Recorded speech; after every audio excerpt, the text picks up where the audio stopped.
श्री स्वामी समर्थ. जय जय स्वामी समर्थ. स्वामी कृपा चॅनलमध्ये सर्वांना नमस्कार. जया एकादशी या दिवशी काय करावे व एकादशीचे महत्त्व, तसेच या दिवशी प्रत्येक आईने आपल्या मुलांसाठी हा एक उपाय कराच. याने मुले कितीही रागीट, जिद्दी, हट्टी असतील तरी देखील ते चांगले वागायला लागतील.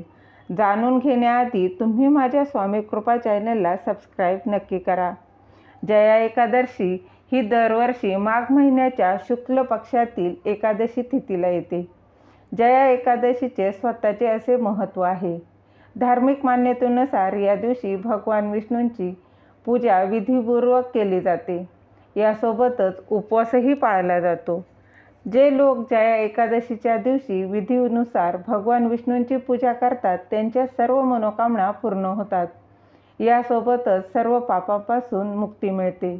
घरात सुख, शांती आणि समृद्धी देखील नांदते. जया एकादशी 20 फेब्रुवारीला आहे. चला तर मग पाहूया कुठला उपाय करायचा आहे. तर प्रत्येक आईने आपल्या मुलांसाठी लावा असा एक दिवा लावायचा आहे. बघा, प्रत्येक आईला वाटत असते आपला मुलगा हुशार व्हावा, त्याने चांगले शिक्षण घ्यावे, त्याचबरोबर त्याचा हट्टीपणा कमी करावा, रागीटपणा कमी करावा, त्याचबरोबर चिडचिडेपणा सोडावा. यासाठी एक उपाय मी सांगणार आहे. तो उपाय प्रत्येक आईने आपल्या मुलांसाठी नक्कीच करायचा आहे. तर जाणून घेऊया. एक स्टीलची प्लेट किंवा डिश, काहीही जे शक्य होईल ते घ्यायचं आहे. ती स्वच्छ धुवून घ्यायची आहे.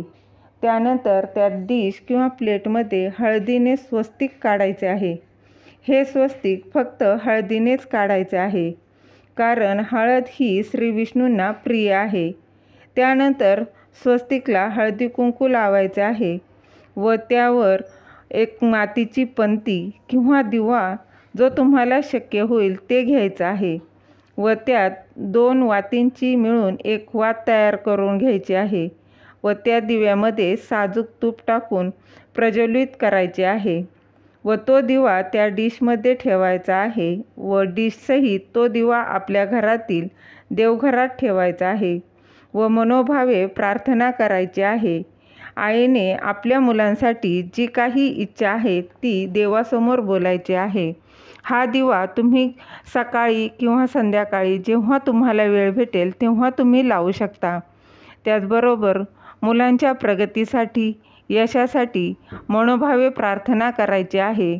या उपायाने मुलांमधील चिडचिडेपणा, हट्टीपणा व जिद्दी, रागीटपणा हळूहळू कमी होण्यास खूप फायदा होईल.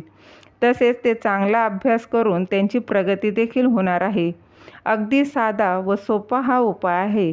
प्रत्येक आईने आपल्या मुलांसाठी हा उपाय नक्कीच करा व अनुभव घेऊन पहा. दिलेली सेवा स्वामी महाराजांच्या चरणी अर्पण करते व माहिती आवडली असेल तर लाईक करा, शेअर करा, सबस्क्राईब करायला विसरू नका. श्री स्वामी समर्थ. जय जय स्वामी समर्थ.